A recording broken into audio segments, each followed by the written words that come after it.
So what this panel is all about, and it's a great theme, is a focus on smart community strategies. And smart cities, smart communities is an increasing focus, of course, for all levels of government in jurisdictions here in Canada, as well as in the United States. Let me introduce our guest.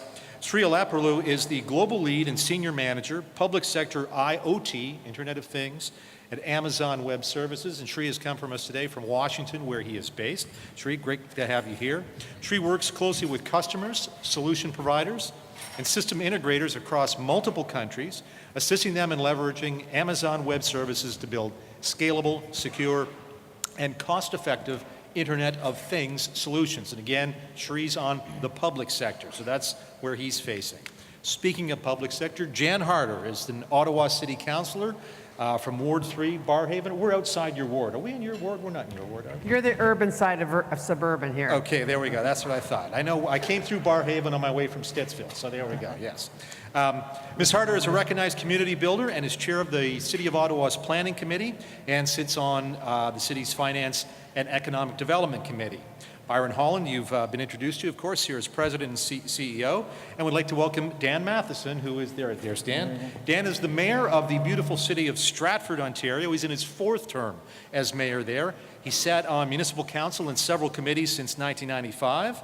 In 2012, he was chosen by the Canadian Advanced Technology Alliance, or CATA, as many of this room will know, to receive the Queen Elizabeth II Diamond Jubilee Medal, paying tribute to community leaders whose endeavors have set them apart as technology innovators. And I'm pleased to know that Dan, like me, are graduates of the University of Guelph, which is terrific. Excellent. I know there's other Guelph grads. There's Jim right there. I'm going to start with the questions with Dan, with his worship, Mayor Mathieson, since we call him Dan, though. And that is, Stratford, as many of you know, we probably know about a Shakespeare Festival. It's a world-renowned Shakespeare Festival, but it's a city of about 30,000, and the festival is a big chunk of it, but so is some manufacturing in your city. And of course, it's in the hub of what we call, or have come to call maybe the Rust Belt of Ontario: Chatham, Ingersoll, Woodstock, Stratford. Smaller cities that are struggling and adapting to change, and I'll bet being a smart city is a key component of adapting to that change. Is Stratford a smart city? And tell us why. Okay, so absolutely we're a smart city. Large agricultural base, had to reinvent ourselves. 1 million tourists a year come through Stratford. The Stratford Festival is what we're known for. But we had, like many people, an overabundance of manufacturing jobs tied to automotive.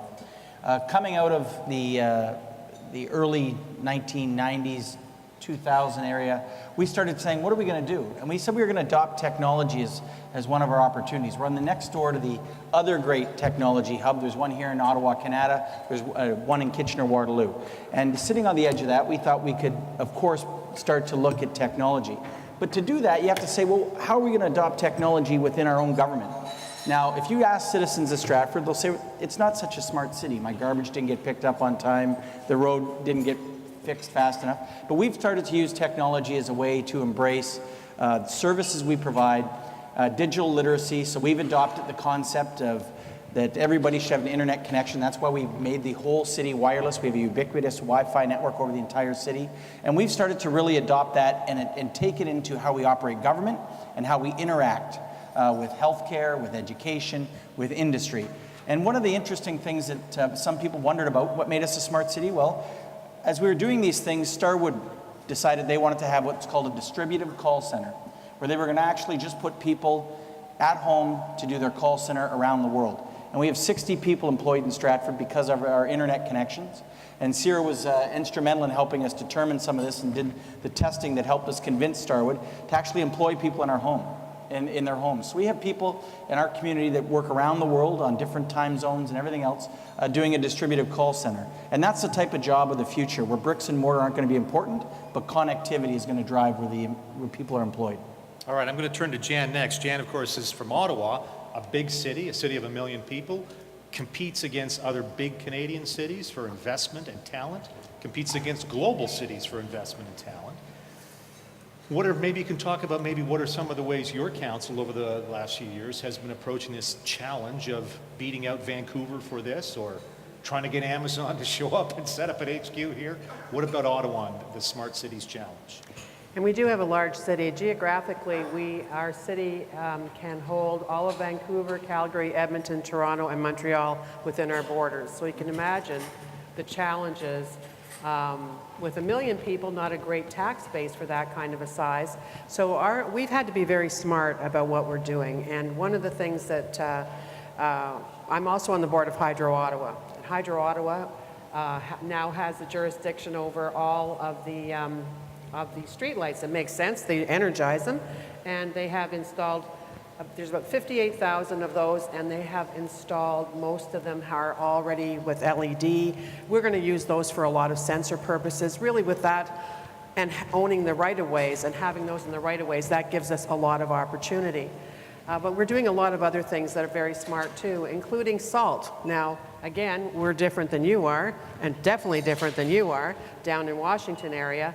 We have rotten weather pretty much year-round, but we certainly have it in the winter. It costs us a fortune, so any way that we can reduce the cost of salt, for example, we found a way to do that. And so every one of our public works trucks is equipped with a sensor that says, okay, this is the condition of the road, this is the condition of the weather, this is what the situation is, you are in this geography, the density is such and such, this is how much salt you're going to put on. And it saved us a lot of money. And all that information on the trucks is coming back in real time to an Yes. operations center over an IP network, presumably. Yeah, so it's also helped us with something called Where's My Plow? Again, probably not many people in your neck of the woods are looking for their plow, but everybody in Ottawa is looking for their plow. And you can actually do that online and find out when you can expect to get that kind of service. Those are just two examples, but something that we have really become smart about in the last little while is autonomous vehicles. I'm surprised you didn't mention that. I thought I'd let you start because we're going to finish. You see, because there's a little bit of a competition, just a little bit here in Ontario, and certainly Stratford and Ottawa are two of the competitors. And within a couple of weeks, we're going to have a first-of-a-kind announcement to make, so you may want to follow us in that endeavor. We could probably just do a whole panel on autonomous vehicles alone. I just got the advisory, our transport minister, Mark Garneau, will be demonstrating an autonomous vehicle at the East Block tomorrow at 10. So tune in for that photo op. Byron, a couple of years ago, when CIRA last had its AGM here in Ottawa, you remember we were talking about municipal fiber was a big theme. And I wonder from your perspective, as you look around the country and are looking at some trends, it might be municipal fiber, it might be sticking sensors on every piece of city machinery. What are some of the things you're seeing in Canadian cities and municipalities' approaches to this idea of smart communities? Well, that's a great question. And I think one of the challenges we have is smart cities. What exactly is that, right? Because smart cities is one of those terms that can be all things to all people or nothing at all. And to me, part of what smart cities should be about is what is the definition and how do we understand it? Because we've heard about IoT kind of devices, right? Sensors on lampposts. You can have much more efficiency in terms of power consumed. You can perhaps turn lights on for safety reasons as people need them in dark spaces. You can understand the salt. There's the IoT side of smart cities, which is really critical, and I think what a lot of people think about when they're thinking about smart cities. But there's certainly real-time big data. What do we do with all of that? Great, I've got it. What do I do with it? How do I turn it into value? That processing side and analytics is critical to what smart cities can be. Then there's all kinds of other things more on the social side. Do we have libraries that provide connectivity or devices to people who might not be able to get them? In other words, can we improve access? That's part of a smart city. Are city services, first and foremost, being delivered the way we, the consumer, public, voter, however you want to classify us, want to consume them in a way that's efficient, good for budgets, all of those elements? And I think smart cities kind of encompass all of that and more. My focus, as I've said numerous times today, there's lots of internet issues that I'd like to participate in, but as CIRA, our remit is specific, and it tends to be around the infrastructure, and that is most definitely part of smart cities, because all the things I just talked about need to build on a robust foundation, which is fiber in the ground, which is IXPs, which is right-of-ways, lots of stuff that people don't think about, but that is the foundation upon which all those value add applications and layers can be built.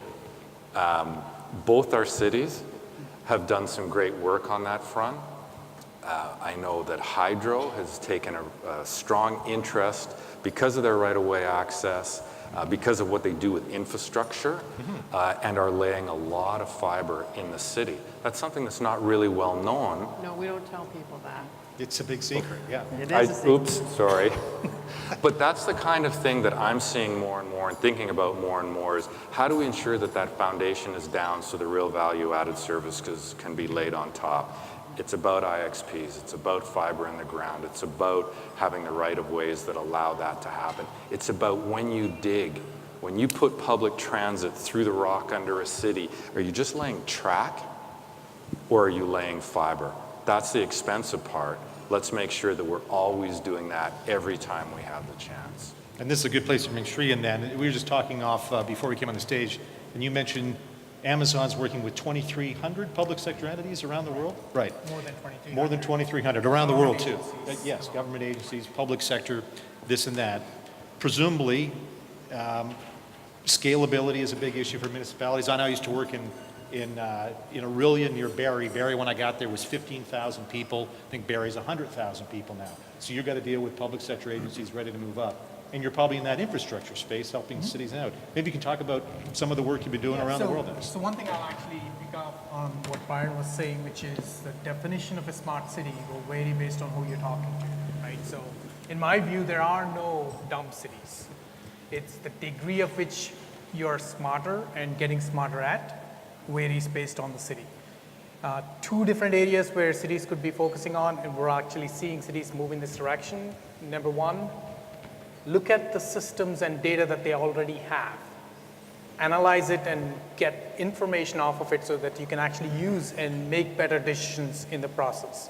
Second is more of the sexy side of it, which is the IoT, putting sensors on things and collecting data and reacting in real time.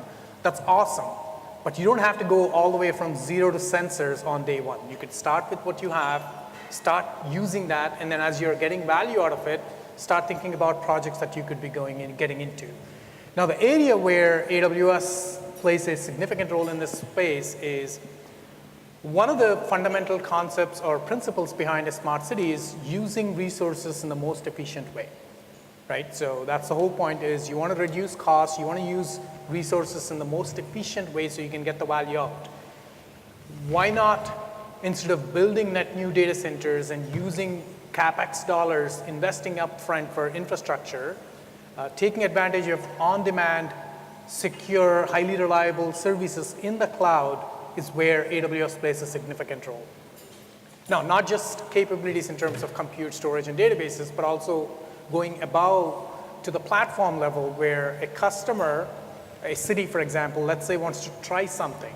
Rather than going and procuring hardware and getting the infrastructure in place and getting that up and going, they could literally overnight spin things up in the cloud, get things going, see if the project is actually panning out and is yielding the results that they're expecting. If not, shut things down, stop, and maybe iterate, move to something else. Versus if that project is actually yielding the right results, then you're on the other side of the problem statement, which is now how do I deal with the scale up? How do I take this solution that may have been, let's say, proven in a neighborhood or on a particular street, how do I expand that and scale that out to the entire city or maybe even the country? And that's where scale up becomes another problem. So cloud in one way also helps in that direction because as soon as you are ready to move, adding resources it's almost instantaneous. So that's another reason. And then the last point I'll stress on is security. This is probably an area that not a lot of the public sector customers in the past have paid much attention to. And with the emergence of IoT, where sensors are everywhere or will be everywhere, meaning there could be potential threat entry points entering into your network, making sure that that is addressed right from day one and not as an afterthought. Right? That's another area where leveraging security expertise that cloud providers or even anyone in the industry that is able to offer that, leaning on that right from day one, as opposed to deploying a solution and then having to go back and retrofit with security principles and layers on top of it. That's another thing that you need to absolutely take into account. Mayor Mathieson. I'd say security is one of those instrumental pieces. We had a doctor shortage in our area, so one of the ways to recruit young doctors, we looked at some of the challenge, patient load, the amount of time they were on rotation. And when we laid our fiber, and we have 90 kilometers of fiber in a city of 12 square kilometers, so you get a sense of how much fiber we've laid down. We actually then said to recruiting doctors, you can come and be a radiologist in Stratford, and I'll tell you what, you're only going to have a 1 in 5 rotation, not a 1 in 3 or 1 in 2 you might have in other communities. And the reason was because we had allowed them to start having a real life. They would, we send out our x-rays on certain weekends to a health network in Toronto that reads them and sends them back, so our doctors get them. I was at a hockey game last spring with my son's hockey team. Halfway through, doctor looks at his message, pulls up his iPad, he's watching the game, he's on the network, he looks at the x-ray, taps in a message, gone. I said, do you use that all the time? He said, absolutely. He goes, one of the reasons why I came to Stratford. He goes, I uprooted my family and moved here because of the connectivity. And that's a guy who's 40 years old who's saying, I can basically go anywhere. Everyone needs a radiologist, needs a doctor, but I want to be in the community that's actually going to help deliver a quality of life and bring me up a little bit. And that's where the foundation of having the fiber in the network, but the security that you can do the applications are going to be important in the future. Let me bring up on the security. And once again, if you've got a question, folks, raise a hand. Those online, type in a question and hit ask a question. If you got I know the CIRA staff will catch my attention if I see you. I want to follow up on security because we heard from some of the members in the AGM ask about sharing of databases. I know Professor Geis is here, and we've talked often over the years about privacy issues. Equifax and its data breach is in our minds right now. And sure, maybe coming out to you, how sophisticated are your customer sets, or let me bit of it another way. Where in the priority of things they want you to assure them of is privacy and security? Do you find public sector organizations have this as top of mind, privacy and security? Absolutely. Okay. Incidents that are in the news recently they actually stress the importance of security and privacy and transparency of the data that they're collecting in some cases, be front and center in all of our discussions. Mm-hmm. And that's an area where, once again, whether you do it in the cloud or on-premise, there are certain security best practices and principles that you should always consider. For example, least privilege-based models, where you don't give someone more rights and access than what they need to do their job, right? Or putting defense in depth principles and layered defense mechanisms, whether it's, once again, on-premise or in the cloud. Where cloud makes it easier is some of that burden is offloaded from the teams, from the customer side, and instead it's taken by the cloud provider or the data center operator in that case, so that you get to move a little faster, knowing that someone else is taking care of some of the portions of the technology stack. But absolutely, security and privacy are front and center. I'll start this question coming from the web with a little anecdote. When I used to cover municipal councils, and I did that in Orillia, and I did it in Thunder Bay and Hamilton, city councillors were often faced with a tough choice. The real important stuff in a city is usually underground, where voters can't see it. But municipal councils would tend to vote for stuff like streetlights that people can see. It was hard to get people in your communities to understand the importance of the plumbing. That leads to Luc Picard, City of St. Albert. What can city administrators and elected officials do to increase residents' interest in smart cities communities, which is, say, the plumbing of nowadays? Jan, do you got a thought about that? Yeah, it all really relates to quality of life, and I think that everybody here said that. We all believe that it's our right to have access to good internet services, and I think that that's where we are today. In our city, we're particularly fortunate in having a city that is regularly rated #1 in the world, #1 in Canada, North America, in many, many ways. We have we have more scientists and doctors than any other city in Canada. We have a high post-secondary education. We have 4 major institutions that benefit us in that way. So I think that when it comes to getting it, and it's in Ottawa, it's a question of how come we don't have more? Because they do get it, and there's an expectation. But one of the things that we're going to start to do differently is we're going to work, we have a very large housing provider, Ottawa Community Housing here, and we are working with them to, we last year set up a relationship with Rogers, who had a very inexpensive, I think it was $25 a month or something, that people could sign up and have access at their own home. That was very, very different. And it was very popular. And we had a symposium last Thursday at the Innovation Center at Bayview Yards, where Invest Ottawa has its home, and many of our startup organizations, Lead to Win with Tony Belletti out of Carleton, etc. And it was very well attended, a great mix of people, and across the board, including Ottawa Community Housing, including Rogers, TELUS was there, Amazon was there, Google, etc., the City of Ottawa.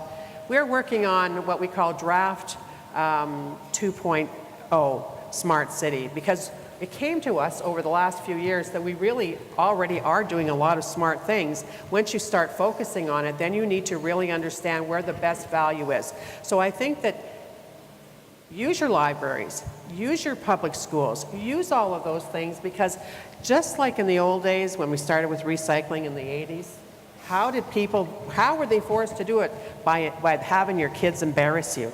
So if the kids are coming home from school and we know what their situations with their smart boards and how connected they are, they have digital libraries as opposed to a traditional library, they're coming home and saying, hey, what's wrong with us? How come this city doesn't have this stuff for me? So I think that we're going where we need to go, and I think that that's a great question. I'm going to come to the floor in just a second, but just sort of while we're on this topic, as Dan mentioned this, there's a question from Paul we met online. Who funds the city's citywide Wi-Fi service? You saw that up there? I see it. Do you want to have a quick answer to that So, one? quick answer is when the smart meters were coming out, there were 3 ways you could connect them. A megahertz radio chip in every meter, a cellular chip in every meter, or you could put ubiquitous Wi-Fi around the town and link them up. We decided that megahertz yesterday's technology, cellular today's, the future was around connectivity. So we decided to put the Wi-Fi network up. That Wi-Fi network is part of the energy rates that we charge for distribution, so it's completely funded. But then is what I call the carry-on benefits, that we were able to actually add all these other uses to the Wi-Fi network as well. And it started out as a great way. We have our own ISP, and Jan touched on it. We actually run our own ISP, we white label it, and we had somebody that did internet service providing for low-income people because we couldn't get Rogers and Bell to get interested in it. I can tell you after we put our network up, they were really interested in it, but it was too late. And sometimes you have to find a way to get around it. And that's the biggest concern some people had is, I'm not sure I want to pay for that in my taxes.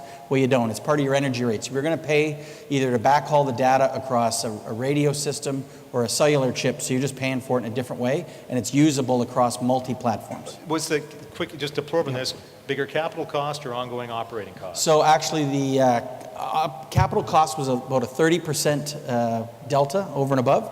Operating's no different, but now we've got revenue coming in off the ISP side that's actually driven down the cost on the other. And I hate to say it, the energy rates, of course, are fixed by the OEB, so some of that extra money we're now putting into redeploying, changing the equipment, adding bandwidth in certain areas, really trying to up it a little bit more. Interesting. Okay, now I know there's some questions in the room. Who's got a hand up? There's a hand up right there if somebody wants to put a microphone there. And once again, just say hi if you want to and who you're with. Go ahead. Hi. My name is David Mackey. I'm a CIRA member. I'm also a candidate for the board of directors. The question I have today is actually for the 2 elected officials. And there's a lot of great benefits of having smart cities and connectivity. But there's also some potential, well, there are disadvantages with fraudulent elections or fake news or accurate information. As elected officials, I'm just curious what your thoughts are. A generic open question. What are your thoughts about those potential dangers and ways to mitigate them? Thank you. Sure. Jan, you want to go first? Sure. Because you want to hear what I have to say.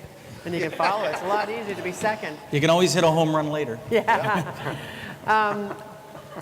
I think that, I think that, you go first. All right. I'll tell you what, in 2010, Stratford put our election online.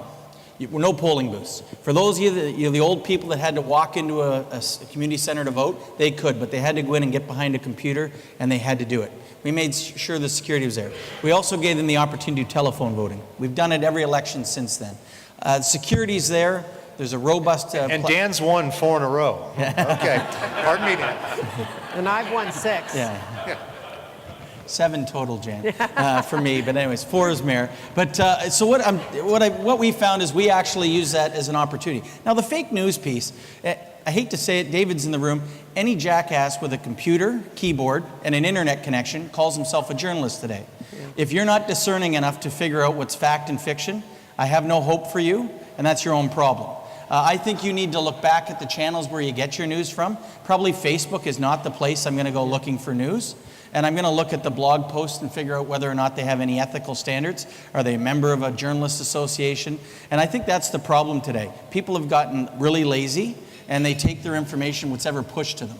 And unfortunately, sometimes people that are bloggers and spreading fake news have lots of time to push information out, and real journalists expect you to come find it.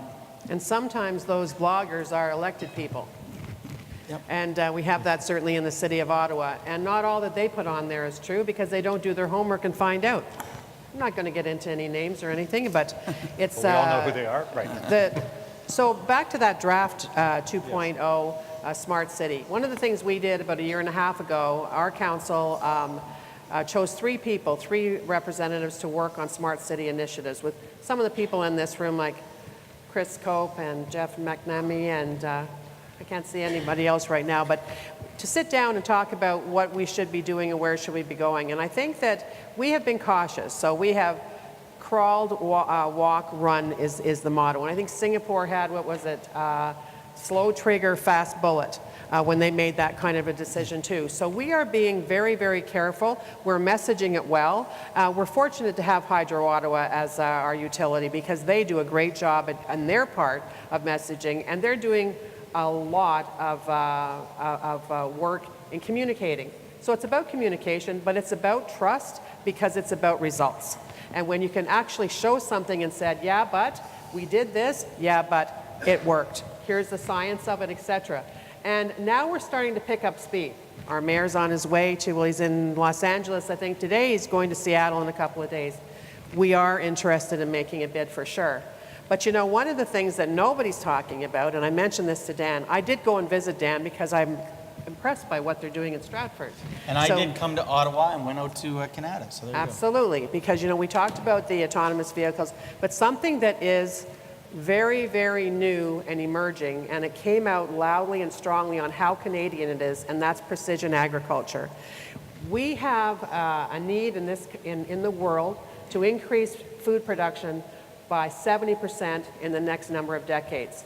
Canada's about the 4th largest producer of agriculture and exporter of it in the world. We are the only country that has the opportunity and the ability to ramp that up to number 2 position and therefore meet the needs of the world. Precision agriculture in a city, I told you how large we are.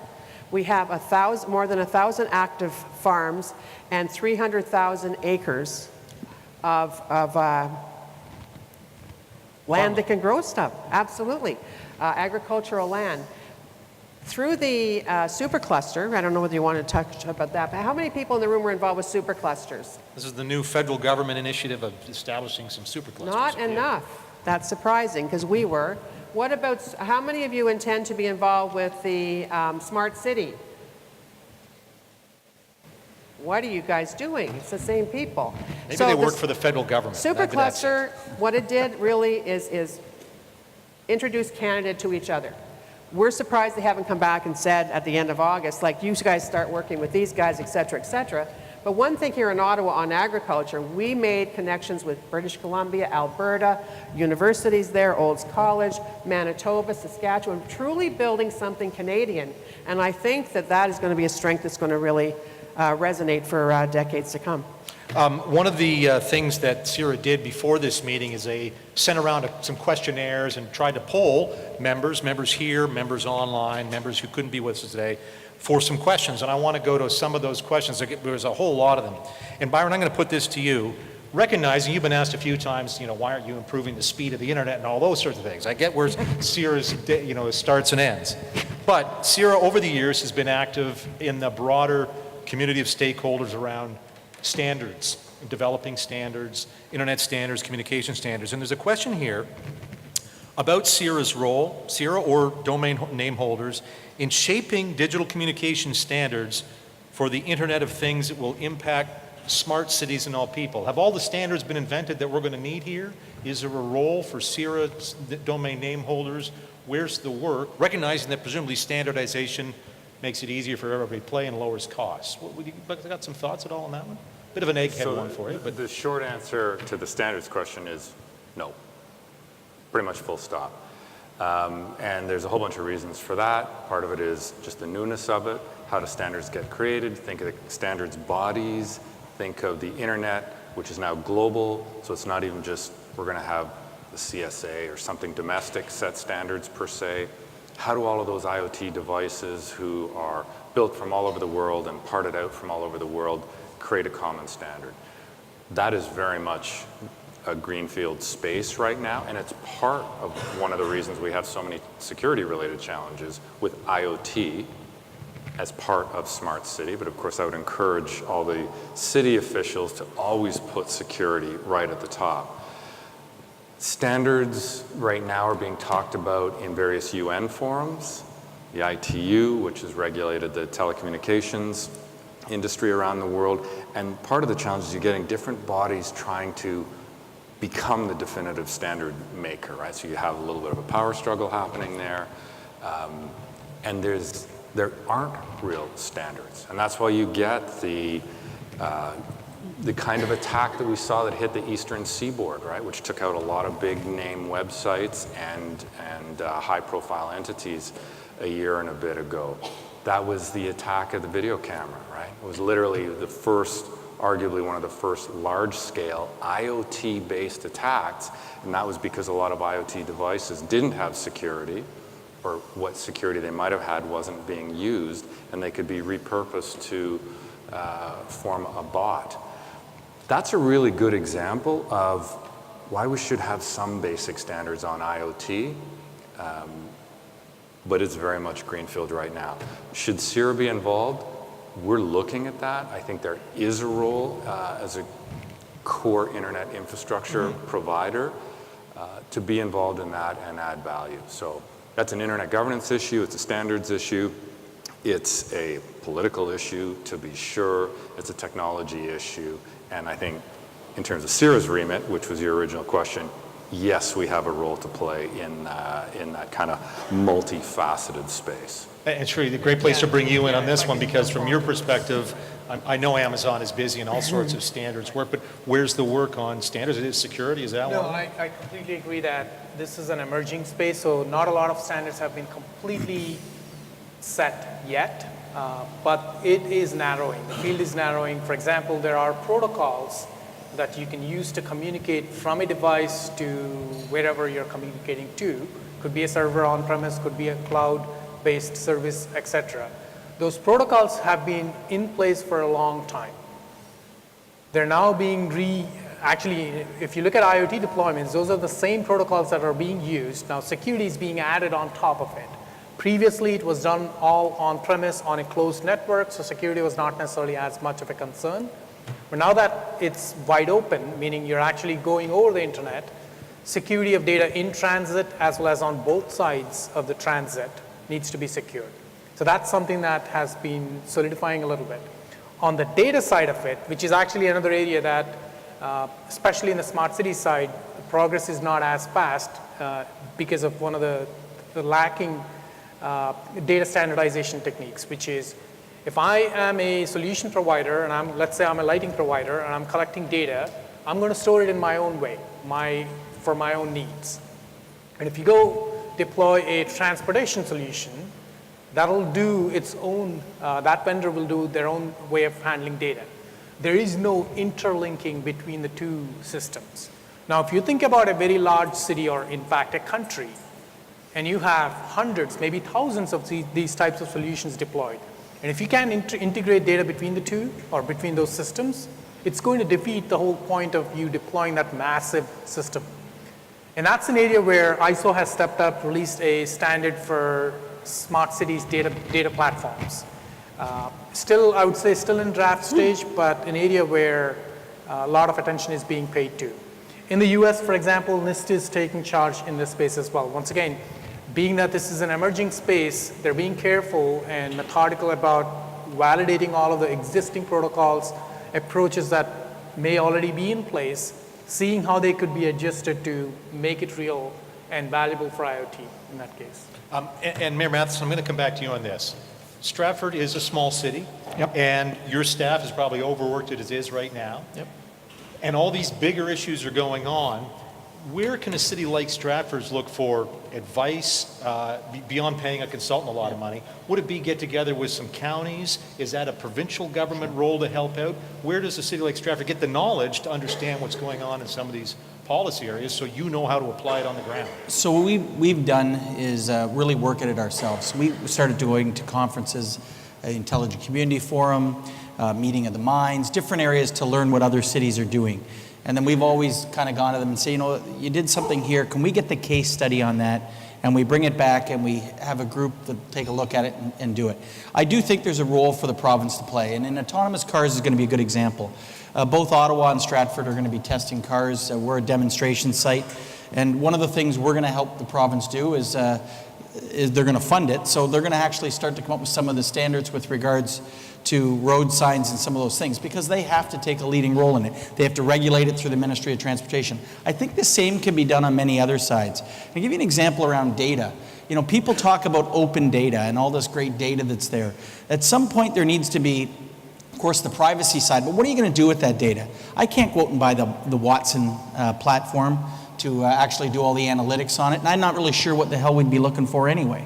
But I think that's a role for the province to bring all the cities together, and this is actually possibly even a revenue opportunity where they bring the cities together, they put the data in, they use it to make better decisions on their funding, which would be good. They would allow cities to get that information and make better decisions basically for our asset management and other providing. And then if there is some commercial data that's there, then by all means sell it, but let's make sure the proceeds come back to the people where they actually got the data from, which is the communities. I'll tell you one thing we do in Stratford. We did this as a test and we could do it, and I'll be really quick. When you come into town, your phone, most of us, takes the ping for the first Wi-Fi, because everybody wants free Wi-Fi, nobody wants to pay. Well, we can actually take nondescript data and track where that car goes.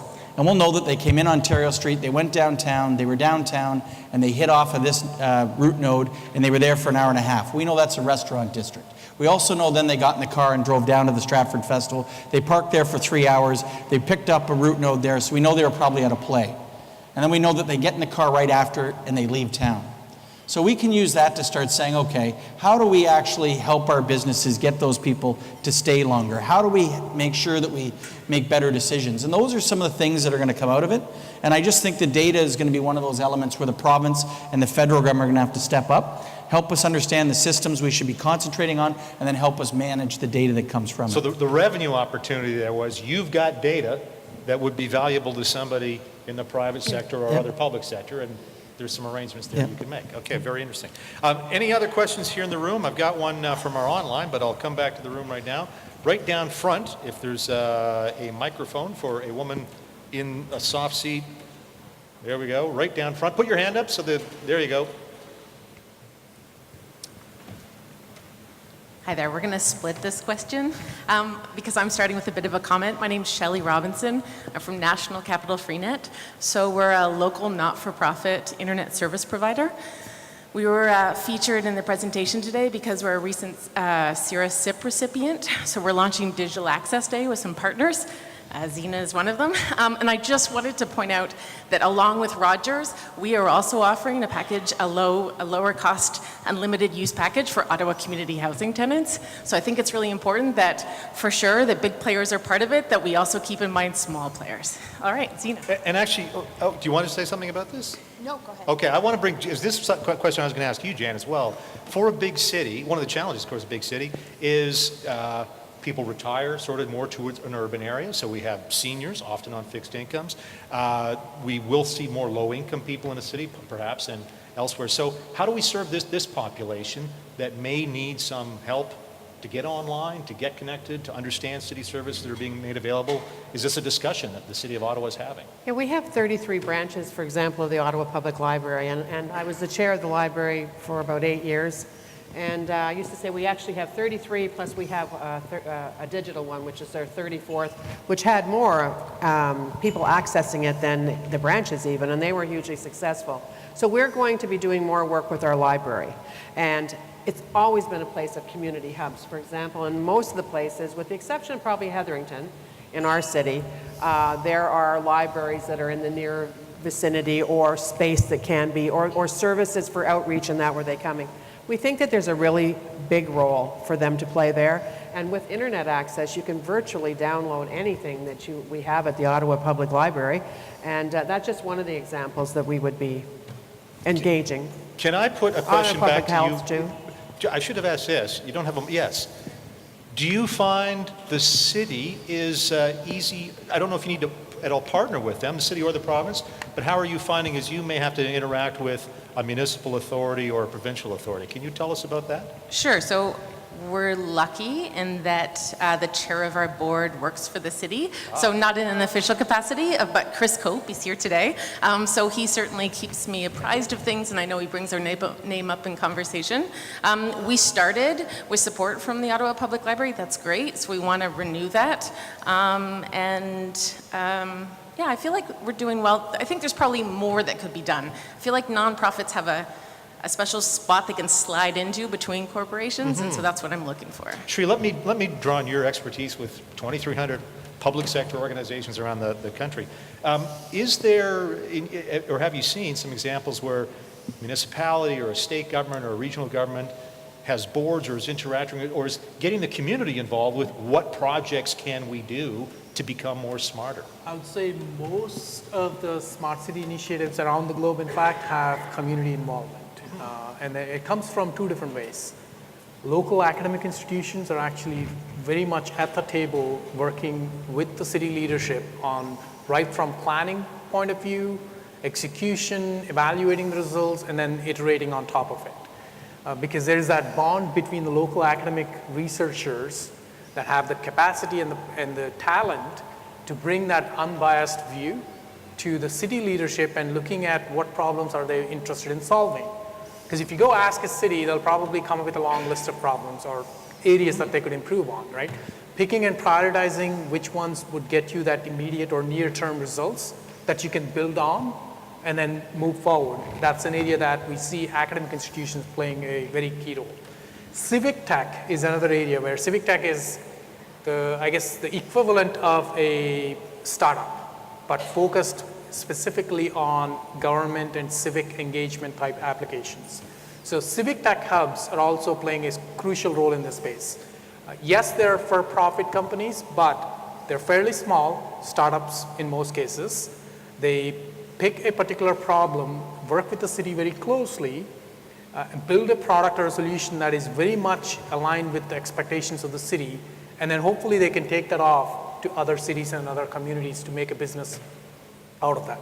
So we see involvement from academic side as well as the local civic tech side, along with the city's leadership playing a role as well. Excellent. I know many of you have probably been involved with the development of the internet in Canada back to the beginning. Certainly John Demko has, and you know, there was very much that spirit was get out of the way. I can solve a problem. I can use open source, whatever it might be, to just solve it. And you know, you'd hope that attitude is still there. Let me just solve some problems with some skills from a government. Can I add one thing? Yes, go ahead, Jan. You know, I think something else that's changed too, and we talked a little bit about privacy, artificial intelligence, competition between cities. But what we're seeing in Canada, and you mentioned Canada, and I mean, Canada is a gem for us here in Ottawa. The power that's there is astronomical and second only to San Jose. And what we're finding there, we have an organization, it's a not-for-profit there, it's called Sengen, and it's very, very large M&Es, SMEs, mostly M&Es, that are global, and they are working together.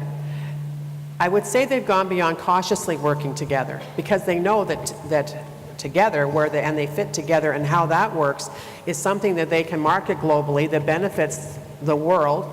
And certainly, I think that that's very, it's enterprising, I think, because we didn't see that a few years ago. We saw silos. You know, we see silos in the government. How many people deal with the government? Okay? All of you deal with the government.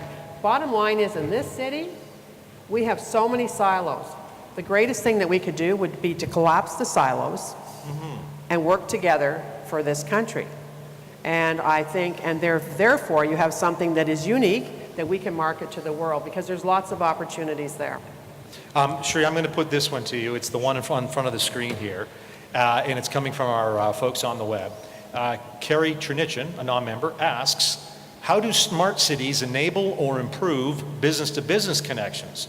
We are a small business, this is Carrie writing, that offers cloud-based workplace safety solutions, and I'm wondering how we learn from smart city concepts to improve how we help our customers. So in your sector, I know you're dealing with the public sector, but you have a probably substantial private sector business. Do you talk to between the two sectors? Absolutely, because if you look at who actually creates solutions that are being deployed in cities or states or countries, most likely it's the private sector that's creating those solutions, right? So the interlock between... Can it go the other way, that private sector can learn from the public sector? Yes, right. In most cases, some of these private sector companies have done business in the private sector. They may or may not understand how things work in the public sector side. So there's that learning process going both ways. In terms of helping especially small businesses or businesses that may be well established in a particular location or country, and then allowing them to scale to other parts of the globe. This is an area that we've seen through programs like, for example, the NIST in the US runs an initiative called Global Cities Team Challenge.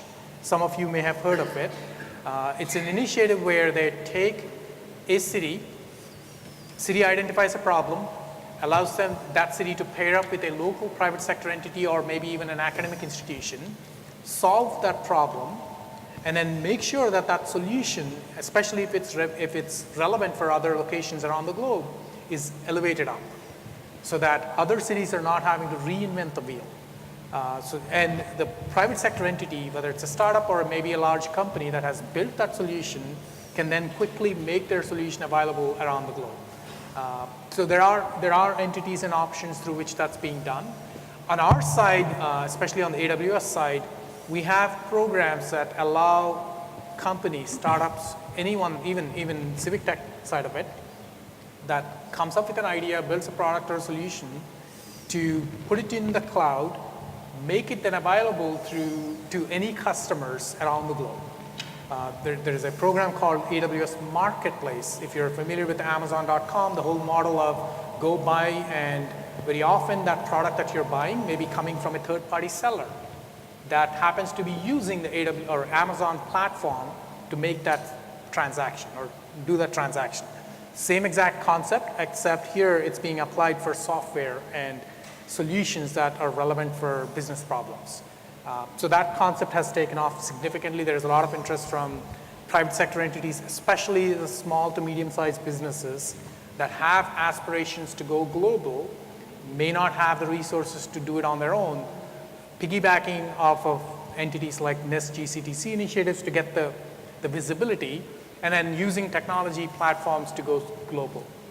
Let's come back to the room to see if there's some more questions. Anybody, if you've got a question, you can put your hand up. All right. I'm going to now take one again to Mayor Mathieson. Stratford isn't exactly in the middle of nowhere, but it's part of what we call sort of rural Ontario, a small city in rural Ontario. You've been involved with council for a long time. Give me your sense in terms of what I'm interested in is spreading out a robust internet backbone to all parts of Canada. Stratford's better now in terms of choice and of providers and speed.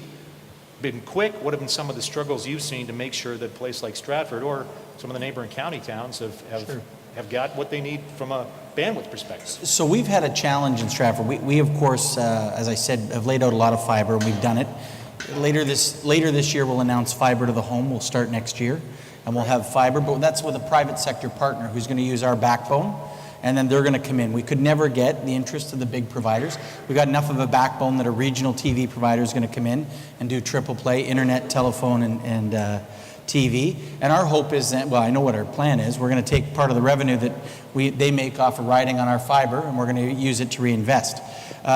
So we've been one of these neat communities that have done it. All the cities in southwestern Ontario are following what's happened in eastern Ontario, called SWIFT, Southwest Integrated Fiber Team, or I'm not sure what the T stands for, but all the communities in the rural areas have got a grant from the federal and provincial governments, almost $300 million, to lay fiber across the rural areas. Because what we're finding now is the hollowing out of communities like Goderich, Clinton, Seaforth, Exeter. People are leaving there, and one of the challenges they find with young people is there's no connectivity.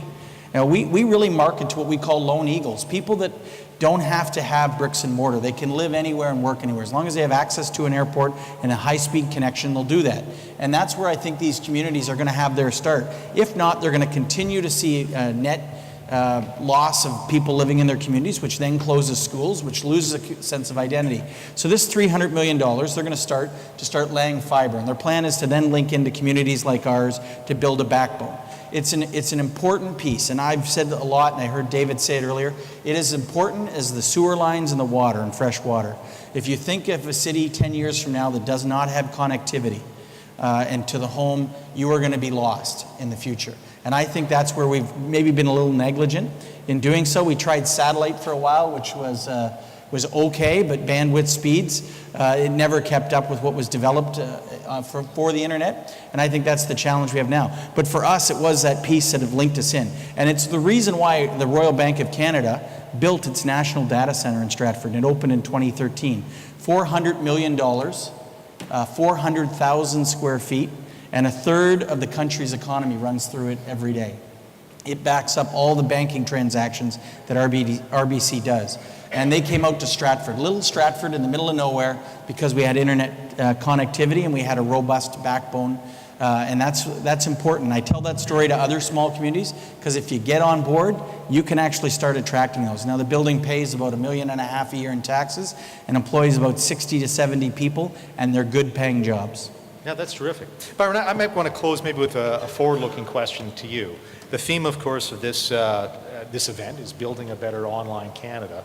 And as you go to conferences and you talk to the domain community, where do you see the action in terms of building an online Canada? By action, I mean, is it communities doing exciting things around applications, around services, geotagging things, just building out backbone? Is there something or a few things that you're seeing where it's kind of an exciting thing? So in a year's time, when we come back here, 2 years' time, we can say, wow, some of these cities have really moved here or there. Do you want to try a little blue skying down the road? Blue sky. That's a big question.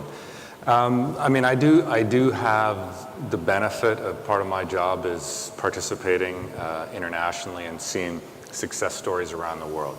And I constantly ask myself when I go somewhere, why them? What did they do that elevated their position? You know, and a couple of the classic country level stories are South Korea and Sweden. So 1998-99, the OECD has its digital economy strategy meeting. First time, back in the dawn of commercial internet time, held in Ottawa. Canada's number 1, 2, or 3 in kind of every metric.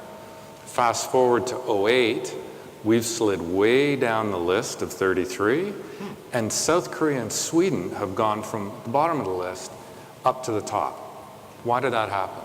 Oh, well, we talked about it in a CIRA context today. Those countries actually came together with a very defined strategy.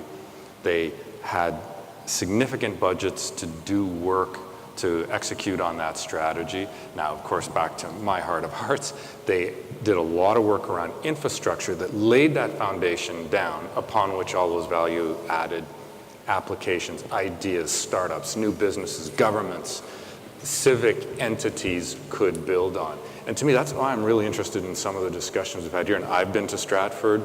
I went to the Canada 3.0 conference in the day and have always been interested in why Stratford? You know, so I've looked at what happened to Sweden. Why'd they do what they do?